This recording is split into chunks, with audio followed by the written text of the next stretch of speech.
commandingly down as far as Maurice Shanahan, and Maurice Shanahan gets away. Sorry, it's John Conlon rather. Up as far as Cormac O'Donovan. Cormac O'Donovan from the pass puts it somehow between the posts. His first ever championship point. The pass by Conlon down as far as the substitute O'Donovan. What a score! And they're level again. Fifth time they've been level in this match. It is some contest. Going down to take that one there was Conor Cooney. Tries to get it back a second time, loses a stick, and in the end is happy just to concede a line ball taken by Shane O'Sullivan. Crossover there is Kevin Moran. Going over to try and challenge Diarmuid McMahon. Trying to bottle him up over the other sideline, and it's out over the line, and it's going to be a free. Free to Clare. So coming out to take this is going to be Donald Toohey.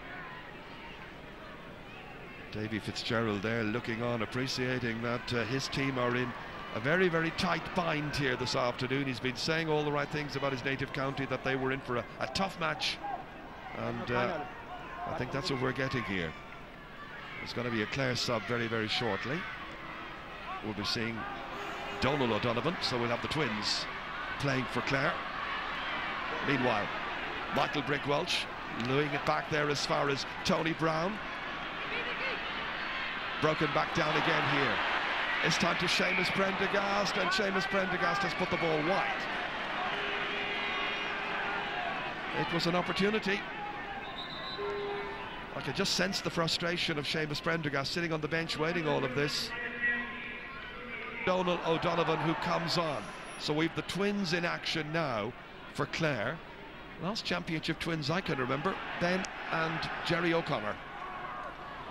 Still very much part of the championship team with Cork, of course.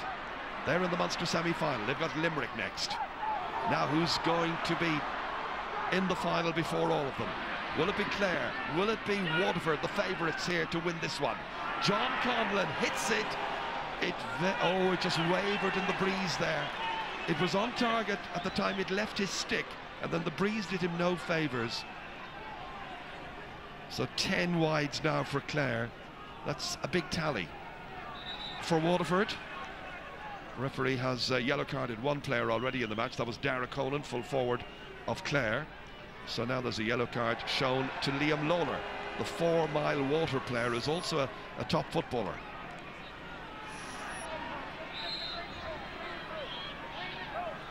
"18 minutes into the second half. Dropping down towards Richie Foley, trying to hit it, but it's Diarmuid McMahon instead. Big, huge one up towards Fergal Lynch, breaks on to Dara Conan. They're expecting another one. It's a point. 1-3 for Dara Conan. Yeah, Jerry was very good under that. Just watch him. He just stayed out, waited for the break, and took it. Looked at his options, then over the bar. He's having a great game in there. He certainly is, and he's given Clare the lead again by a point. 114, 17 points against 16 for Waterford. Well, now, the favourites and the overwhelming favourites, you know, the bookies were saying Waterford were 7-2 on favourites. Time for the new Clare to emerge. This is it. And that's struck by Pat Vaughan. Touch there by Shane O'Sullivan. Back to help out is Declan Prendergast. Needs support. 3 Clare players alongside him. Just no more throws along the sideline. That's not to say the ball won't end up as a result of this back over there. Declan Prendergast once more. Smart clearance. Cleverly taken down here by Diarmuid McMahon. He's a very, very strong competitor at centre-half back. Bogler's clearance inside towards Clancy. Won once again by Michael Welch. The brick from Stradbally. Falling, but got it forward as far as John Milan. Loses it to Pat Donlan. What a hero he's been. Donald O'Donovan now. Racing forward. Fresh legs. Inside towards Fergal Lynch. Falling, stumbling, losing. Knocked away once again there by Liam Lawler. Up as far as Owen Kelly. Big one in towards Dan Shannon, and it goes over the bar. First of the second half for Owen Kelly. It's his 5th in all, and the teams are level. Waterford 17 points, Clare 1 goal and 14. That's a huge score, Jerv, from inside his own half, straight over the black spot. Clare contemplating on roll. On the other flank, you've got John Milan, score of 3 points so far. Dan hasn't scored. Back down once again it comes from Nicky O'Connell, but it's Waterford to benefit, and Shane O'Sullivan has a go, and he's put it wide. A wasted opportunity. 10 wides apiece so far. So in the 58th minute, which means we're just over 12 to go. There won't be extra time because it's a Munster semi-final should they end level. But Waterford will want to win it here. Seamus Prendergast trying to give his team the lead, and he's put it over the bar. A first for Seamus Prendergast, a third for the family, and Waterford are in front by 18 points to 1 goal and 14. Yeah, great score, and Stephen Blumfy, you know, great diagonal ball there, just into space. You were making that point earlier about the midfielders. You know, that's the type of ball they should be playing in, because you know the likes of John Milan and Prendergast look to have the beating of their men now. Well, Clare not finished just yet. They may have dropped into arrears, but they will play with heart and determination, I'm certain, as that's knocked forward by Shane O'Sullivan, and back showing resolution and class is Cian Dillon, cleverly picking out Dermot McMahon, driving a good 70, 80 metres. Big one down the field, collected here by David Barrett. Barrett raiding, and Barrett scoring. Another one for Clare, and there is simply no separating them at Semple Stadium, where it's 18 points to 1 goal and 15. Yeah, that's another quality score, and the match has had a load of them. You know, brilliant catch. Our player just come onto the field for the first time in Championship to grab a ball like that and stick it over the bar. Fantastic. Once again, it's Clare's Dermot McMahon. Little hand pass to Jonathan Clancy. Hooked well. Back there was Richie Foley. Meada's doing most of the damage, you know, against Waterford. He's clearing ball after ball. He's having an outstanding second half, and Kevin Moran's going to have to get much tighter on him. Well, McMahon is a name you associate with centre half back. And enjoys that Ken has a very serious knee injury. That, you know, his career maybe, you know, is practically over. That he's in serious trouble with it. Well, that's very, very sad to hear. Dermot McMahon trying to get the ball out under intense pressure, mishitting it out towards Milan, who struggles to get it up, and it's won back again here by Conor Cooney. Up into the air, should favour one of the attacking players from Waterford. This time it is Declan Prendergast. He is superb in the second half, absolutely superb. He's got a third, and Waterford get another score. Waterford are ahead. It's 19 points to 18 at this stage. So there are, just to confirm, there are now about 9 minutes still to play, and it is 19 points for Waterford, 115 for Clare. Waterford leading. Tony Brown, lovely balance, good control. Not the greatest of clearances. Line ball. Just about did enough to get it on as far as Conor Cooney. Much better, but again Tony Brown gets under it, strikes it from the ground. Richie Foley prods it forward, needs a support player. Again, it's Declan Prendergast. Oh, it works forward towards his brother Seamus. Seamus is going for a score himself, and Seamus has missed the chance. Why didn't you give it into us? From the puck out, Clare's Jonathan Clancy tries to advance, tries to go by Noel Connors, having quite a tie and quite a tussle. Out comes the fullback Liam Lawler, helped here by Tony Brown. Brown goes down, fouled. Free out to Waterford, no doubt about it this time.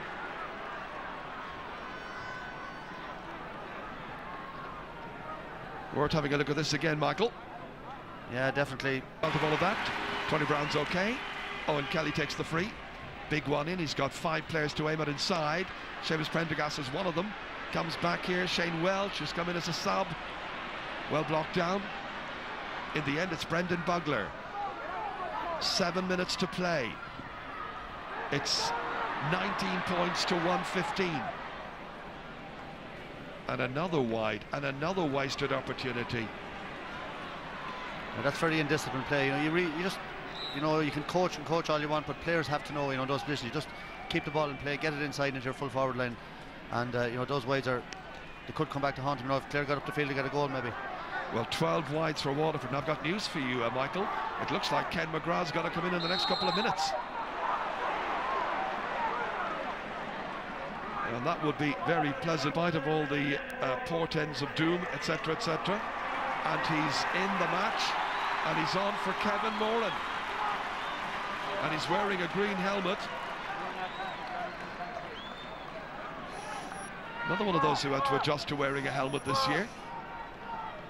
Yeah, fantastic career he's had with Waterford, one of the all-time greats, and great to see him. There's only 5 minutes to go, but I think that switch was vital, though. I've just mentioned Dermot McMahon a few minutes ago. He's been dominating the second half. Free taken here by Nicky O'Connell. Aiming it in there towards John Conlon. Now can they apply the pressure? Can Waterford resist that pressure? Back there helping out is Richie Foley. Good clearance by Foley. Into the middle of the park it comes. Everybody's best attempt required at this stage. Jonathan Clancy flies in there towards John Conlon. Conlon strikes, and he's put it wide. But it touched a defender, and it's gone for a 65. Not sure, was it the goalkeeper who got a touch to it? But it's going to be a 65 anyway. Yeah, it might have been, it wasn't the goalkeeper, it was, I think it was Declan Prendergast. So a 65 coming up. Only a point between them. Another sub coming in. This is Alan Markham. Player going off is going to be Jonathan Clancy. So Markham on. This to try and tie up the match. 4.5 minutes left. Nicky O'Connell the taker. 3 points in the first half. He's under-hit it. Drops in. Oh dear. It's gone wide. That wasn't the intention. He just didn't quite get the ball up and connect as he wanted to. And it's still Waterford to lead. Waterford's puck out.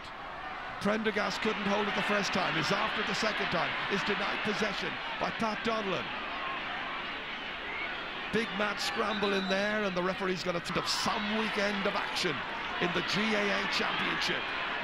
Donal O'Donovan, that's mishit, only as far as Noel Connors. Connors returns it. The other number 4 was Conor Cooney. He was fouled. Free to Clare. They have time, Clare, still. The underdogs coming into this. The team with 6 championship newcomers. Waterford had 1. Liam Lawler. Davy Fitzgerald watches. His team under pressure. It runs in towards John Conlon. Conlon well blocked down. Brilliant defending this time by Michael Brick Welch. Conlon again. Oh, that time it was great defensive work by Richie Foley. This time it's Derek Honan in. Brilliant courage and bravery being shown by players everywhere. Wonderful commitment, great skill. Owen Kelly, huge one. It's gone wide. This will be some match to win. It's going to be a free to Clare. Those who set the odds made Waterford 7-2 on favourites, as I said earlier. Yeah, the bookies don't normally get it so wrong. Which would suggest that Waterford were going to win by 6-8 points, maybe. It's not happening. They're 1 in front. They may yet win it, but they're getting quite a scare, Waterford. And it's Pat Donlan to take this. Deep inside his own half of the field. The wind catches it. Blows it back somewhat. And Richie Foley goes up there. He's been magnificent. When Waterford needed him, the young man, 23 years of age, got back, worked his socks off. Yeah, but there's been so many good performances. You know, a lot of players on both teams playing very, very well.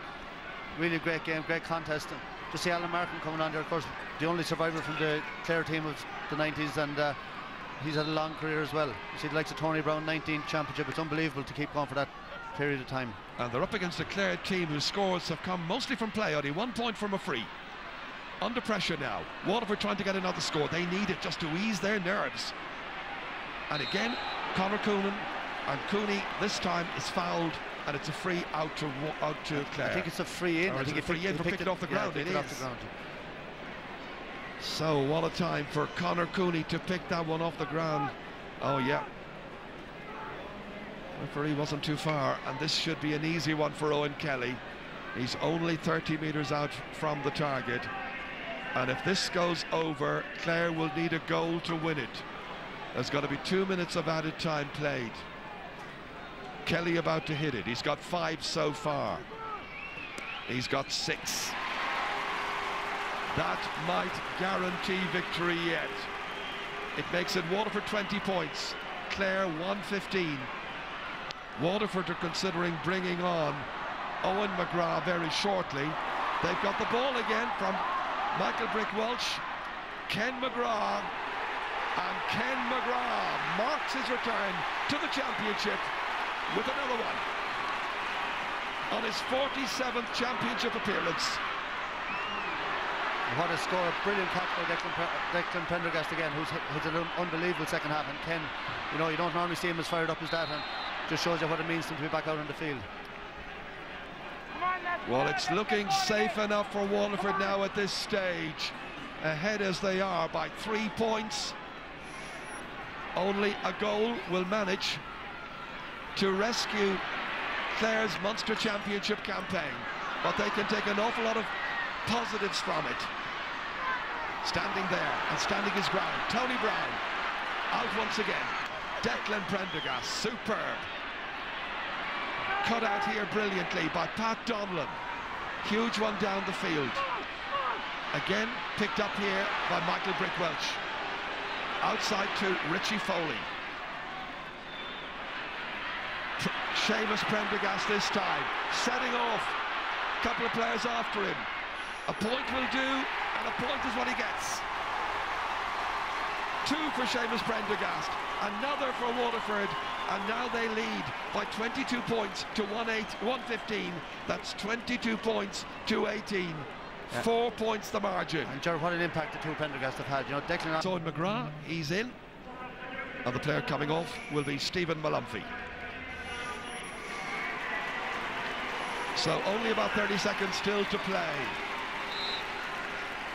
It's Waterford who are going to advance to this year's Munster Hurling final. But not without some battle from Clare. That's Owen McGrath got out over the sideline. It's a line ball to Clare. And this one, well, Seamus Prendergast wasn't back far enough. So it'll be taken, or will it be taken again? Referee's got his notebook out and writing names, showing a card. Showed a yellow card to Seamus Prendergast for that. One more play maybe. Down to Sean Collins. Gets away. Inside. They look to try and make some inroads. Denied space, however.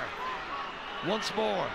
It's Conor Cooney. Look how far forward he's come. Has a go. Well stopped by Clinton Hennessy. Out over the, or not quite over the sideline. One back over there by Nicky O'Connell. And Nicky O'Connell drives it in there. Clare trying to get a goal somehow. It's just wide. Close, but not quite close enough. It was an opportunity, but it would have just put a slightly better complexion on the final scoreboard, because Waterford, I think, have managed to weather the storm, and Waterford beat Clare and reached the 2010 Munster Hurling final after a terrific battle at Semple Stadium. They got a bit of a fright, but they knew what to expect, I'm sure, as well. And in the end, there were some 4 points between the teams. Michael, some contest. Yeah, brilliant contest, and you know that'll really stand to Waterford now. You know, gone into a Munster final, Limerick and Cork in the other semi-final. So you'd probably expect a Cork-Waterford final, and you know Waterford and Cork have produced some great matches over the last 10 years, and you know it'll be. But I think this young Clare team will be delighted. You know, yeah, let's pay tribute to them, because if it's a 3-year programme, they've started on the right footing here. They did, and they'll go into the qualifiers now, but you know, with their heads up. 7 under-21s, three more young players came on, and you know that's going to take time. But but the likes of Clare have no choice only to do things like. Ger Canning and Michael Diagonal at Sample Stadium in Thurles. Back here in studio, we have our panel with us. Let's start off with Ger Loughnane. It was a battling performance by Clare. I mean, all credit to them, Ger, but unfortunately, no Munster final. No Munster final, but much better than anybody in Clare expected, I think. You know, terrifically battling performance, as you say. Everyone, they did. They couldn't have done more, really. I think they were outdone in the end by just experience. You know, Waterford in the second half, their backs held the line. Full back line stayed inside, the half back line stayed back. The corner forward came out and filled the gap at midfield. See all the ball that Tony Brown got in the second half, loose ball that was coming in because the Clare half forwards were still out around midfield. They outscored Clare in the second half by 12 points to 5. But above all, I think the decisive factor was the bench for Waterford, the strength of their bench. You know, the two Prendergasts that came on, Seamus scored 2, Declan at wing back, who had an absolutely dream second half, like he had against Galway last year, scoring 3 points from play. Ken McGrath coming in, getting a point. So really it was an ideal game for Waterford. They got a very, very hard game. Their big stars came back in, performed really well, and it sets them up very, very well now for the Munster final. It does, Cyril Farrell? Yeah, like at half time, Clare should be more up. They were only 4 up after playing very, very well. A strong breeze there, and Waterford kept edging and edging and edging, and they got great scores. And even before the game, Joe was saying that the Waterford bench is very strong. The Prendergasts are strong players. Kim McGrath like at a point to prove. It's going to be interesting to see what David does the next day as regards picking a team. But he'll be quite happy because he had the mix fairly right. Okay, he took off some big players as well. That's what you want going in against Cork. They'll be happy to get. They'll know that they're up against, and they'll be happy to get out of jail today, and they'll be looking forward to the Munster final. And Donald? Yeah, well, you'd have to agree with that. Waterford didn't play to their optimum, potential, and they'll be delighted with that because the way to win semi-finals is to scrape through. So no matter how they'd have gone through, they wouldn't have been favourites against Cork probably. But there's enough to work on there now. There's enough for kicking the backside time for some players. A little bit of between now and the Munster final. Point out maybe failures and whatever else. So Clare, with all credit to them, they fought hard. Hid away too much ball coming out of the defence straight to Waterford players. They set up Tony Brown in the second half. He played a zonal type defence and he cleaned up an awful lot of ball because of inexperience. But you'd have to say that Clare will go home with their heads held high. But having said all that, Cyril Farrell, again going back to this Clare team, and just to remind ourselves, this is a new sort of young up and coming team, and that was a battling performance. Yeah, and Michael, they started off with 7 under-21s. They brought on 3 more. Yeah. The two Donovan's brothers and Barrett, and they played well. That's 10 under-21s they did on from last year. The Clare people that stayed at home will be disappointed. They'll see it on television, but they'll be disappointed they weren't there. That was a great Munster semi-final. OK, the hype wasn't there because they had built up for the Tip Cork game. That was as good as any Tip Cork game. Different type of game, different type of weather, wholehearted, not one dirty stroke in it. And Clare have a lot to look forward to. OK, it's a 3-year programme. It's tough. They have, as Gerard said, they'll have to take these defeats to learn, but learn the will, and they'll have a team for the future. The vital thing now, Michael, for Clare will be the next game. Yeah. The qualifier, to get into the quarter-finals. It's vital they go home from this and take the positives from it, and don't say, oh, our thing is over now, because next year they'll be in Division 2. It's the next game now that's really, really important. They build on today. Who they'll be playing the next day, they don't know yet. We don't know yet, yes. The big danger here, of course, is that either Kilkenny or Galway will be beaten in the Leinster semi-final. Yes. But as it would look, unless they meet Tipperary, they have a great chance to get into the quarterfinals. So they should take all the positives from this and concentrate on the next game 3 or 4 weeks' time and really get ready for that, because I think that is an even more important game than today. Yeah, and just looking at going back again, Cyril, to Waterford, where they go from here, because I mean, for times in that game today, you're worried about Waterford, but they show their experience in the end. Yeah, well, the thing was, in the first half, they were being caught in the scenes. They were such hot favourites, money on to win, and things going wrong, and Clare getting great scores from outside. The big question mark will be the next day. Does Davy Fitz play Liam Lawler full back? On a second, that's a big one. Now he has players to bring on because the Prendergasts are good players, and one of them guys can play in full back as well. But he'll ponder on this. He'll be quite happy today because they left off a lot of the big names. Kim McGrath wasn't picked for the champions, maybe not be fully fit. McGrath not on, and the two Prendergasts, they are kind of household names. Well, take off Big Dan, but that's what you want. These guys will be pushing the ante up for the next day. It's a 20-man game at this stage, and they have a strong team, and they won't fear Cork.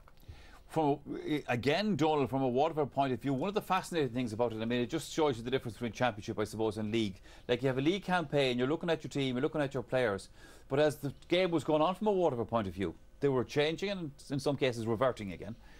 Well, they were very glad, and if you look at the team that they had it near the finish, it's probably the Waterford team that they had over the past 5 or 6 years. Yeah. So I mean, the league, you cast your net wide, so to speak, and you play all these players right. The one position that Davy Fitz knows that he needs to fill is the full back position, right? And he can have played Liam Lawler there today, with he played well enough, but at the same time, how will he be in the future? Come up against the very, very big guns, and that's the position. Jamie Nagle, when didn't play that well today at wing back, right? Had played well enough in the league between midfield and wing back. Prendergast came on and did a superb job. So you'll be saying like, well, that's number 7 or number 5 nailed down, and bit by bit, it isn't as if that the Waterford team would pick itself, and that's the way they'll probably end up going into the Munster final. Full back position, something has to be done there because Isaac Alpine, 6'7", bit of experience more than Liam Lawler, so that's the big question mark. But we all know how good Waterford are. We all know when they play to the top potential, they're a top class team. They didn't really supply their inside forwards today as well as they might have. John Milan was out of the game for the second half. Cooney had a very good game on him, but normally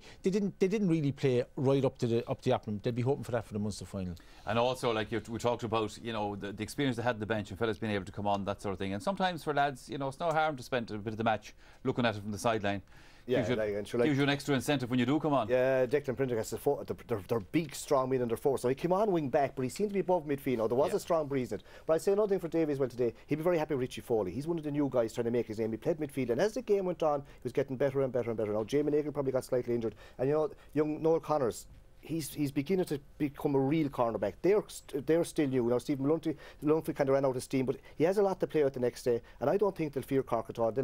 Now, the big conundrum is this: some Waterford official or someone has said there's leak somewhere that they're going to go to Páirc Uí Chaoimh. I can't see Waterford going to go to Páirc Uí Chaoimh. That was rescinded. That was rescinded. I mean, if you were Waterford, why would you go down to Páirc Uí Chaoimh when there was no reciprocation of coming back to Walsh Park? Waterford will love Thurles next day. They could hit a good day the next day. Today they didn't play really to their optimum, but yet they got out. But apart from that, still, what I take most encouragement from the subs that came on today, the Prendergast and Ken McGrath, is the shape they're in. They look to be in a better shape than they have been in the last 2 or 3 years. Now, probably because of the programme they did over the winter time. You see the way the programme has worked on Tony Brown. He was better in the second half than he was in the first half. Now I know a lot of that is to do with positioning, but the way Seamus Prendergast was able to run, Declan Prendergast was able to run, they weren't as fast as that last year. And they're getting older. Also, a lot of those players, yourself, like it didn't start the league campaign, didn't come in. They're very fresh now. They've got a game under their belt. Their confidence is sky high. They know they can beat Cork. They have beaten Cork many times before. The game will be in Thurles.